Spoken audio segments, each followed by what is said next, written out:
பிஸ்மில்லாஹிர்ரஹ்மானிர்ரஹீம். நஃபில்களின் சிறப்புகளும் அவசியமும். தொழுகை வணக்கங்களிலேயே மிகச்சிறந்த வணக்கமாகும். தொழுகை பாவங்களையும் தீமைகளையும் தடுக்கிறது, உள்ளத்திற்கு அமைதி தருகிறது, முகத்திற்கு ஒளியை தருகிறது, பாவங்கள் மன்னிக்கப்படுகின்றன, அல்லாஹு தாலாவின் நெருக்கமும் பொருத்தமும் கிடைக்கின்றன. தொழுகையால் மனிதனின் அந்தஸ்து உயர்கிறது, இறுதியாக அவன் அல்லாஹுவிற்கு பிரியமானவனாக ஆகிவிடுகின்றான். நமது நபி ஸல்லல்லாஹு அலைஹி வஸல்லம் அவர்கள் தொழுகையை இன்பத்துடனும் லயிப்புடனும் ஓர்மையுடனும் தொழுவார்கள். இதுபோல் வேறு எந்த அமல்களையும் செய்ததில்லை. ஒரு ஹதீஸில் நபி ஸல்லல்லாஹு அலைஹி வஸல்லம் அவர்கள் அருளியுள்ளார்கள், தொழுகை எனது கண்குளிர்ச்சி ஆகும் அப்படின்னு சொல்லியிருக்காங்க. நபி ஸல்லல்லாஹு அலைஹி வஸல்லம் அவர்களுடைய முழு வாழ்க்கையிலும் ஃபர்லு தொழுகைகளுக்கு பின் நஃபில் தொழுகைகளை மிக முக்கியத்துவத்துடன் தொழுது வந்துள்ளார்கள். ஃபர்லு தொழுகைக்கு முன்பும் பின்பும் சுன்னத்துக்களையும் நஃபில்களையும் நிறைவேற்றி வந்துள்ளார்கள். இரவுகளில் தஹஜ்ஜத் தொழுகைகளில் ஈடுபட்டிருப்பார்கள். மேலும் இஷ்ராக், துஹா, அவ்வாபின் முதலிய தொழுகைகளை தாமும் தொழுவதுடன் தமது தோழர்களையும் தொழுமாறு ஆர்வப்படுத்துவார்கள். இதன் காரணமாகவே சஹாபா பெருமக்களும் இறை நேசர்களும் தமது வாழ்க்கையில் அதிகமாக நஃபில்கள் தொழுது வந்தார்கள் என்று வரலாற்றில் குறிப்பிடப்பட்டுள்ளது.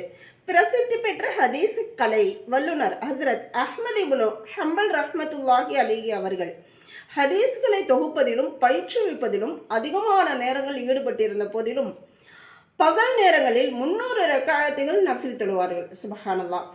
அவங்க நிறைய ஹதீஸ்களை கற்றுக்கொண்டும் அதை பிறருக்கு கற்றுக் கொடுத்து கொண்டும் இருந்திருக்காங்க. அதோடு சேர்ந்து 300 ரக்காத்து நஃபில் தொழுதிருக்கிறாங்க. மிகப்பெரிய விஷயம்.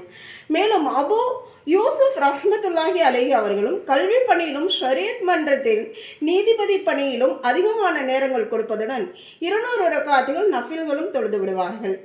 மிகுதமாக நஃபில்கள் தொழுவதன் பயன் என்னவென்றால், ஃபர்லுகளில் ஏற்படும் குறைகளை அடியார்களிடம் உள்ள நஃபில்களை கொண்டு நிறைவு செய்யப்படும். மேலும் அவர் அல்லாஹ்வின் பிடியிலிருந்து தப்பித்துக் கொள்வார் இன்ஷா அல்லாஹ்.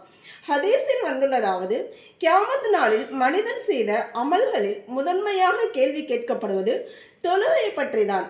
அது சரியாக இருந்தால் அம்மனிதன் வெற்றி பெறுவான், அது சரியில்லை என்றால் அவன் தோல்வி அடைவான். அப்படி அவனுடைய ஃபர்லு தொழுகைகளில் குறை இருப்பின் அல்லாஹு தஆலா கூறுவான், என் அடியானிடம் நஃபில்கள் ஏதேனும் இருக்கிறதா என்று பாருங்கள்.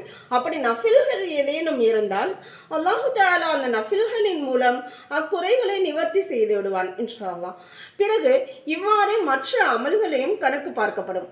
அதாவது ஃபர்லான நோன்பின் குறைகள், ஃபர்லான நோன்பில் குறை இருந்தால் நஃபில் நோன்புகளை கொண்டு நிறைவு செய்யப்படும். ஜகாத்தில் குறை இருந்தால் சதக்காக்களை கொண்டு நிறைவு செய்யப்படும். ஆக நம்ம அதிகமாக இன்ஷா அல்லாஹ் ஜகாத் கொடுக்கணும். இதை சதக்காவும் செய்யணும். ஒவ்வொரு மாதமுமே நம்ம சம்பளம் வாங்கின உடனே என்ன செய்யணும், சதக்கா அப்படின்னு ஒரு அமௌண்ட் நம்ம எடுத்து கொடுத்துட்டோம்னா ஏழைகளுக்கோ இல்லை தேவையுடையவர்களுக்கோ நம்ம கொடுத்துட்டோம்னாக்க நிச்சயமாக நமக்கு தேவையில்லாத செலவுகள், ஹாஸ்பிட்டல் போன்ற முசீபத்துகள் அதெல்லாம் ஏற்படாமல் அல்லாஹ் பாதுகாத்துருவான் இன்ஷா அல்லாஹ். எனவே ஒவ்வொரு முஸ்லிமும் சகல வணக்கங்களிலும் ஃபர்லோடு மட்டும் நிறுத்தி கொள்ளாமல் நஃபிலான வணக்கங்களையும் வணங்கி தமது அமல்நாமா பதிவேட்டில் சேகரித்து கொள்ள முயற்சி செய்து கொள்ள வேண்டும் இன்ஷா அல்லாஹ்.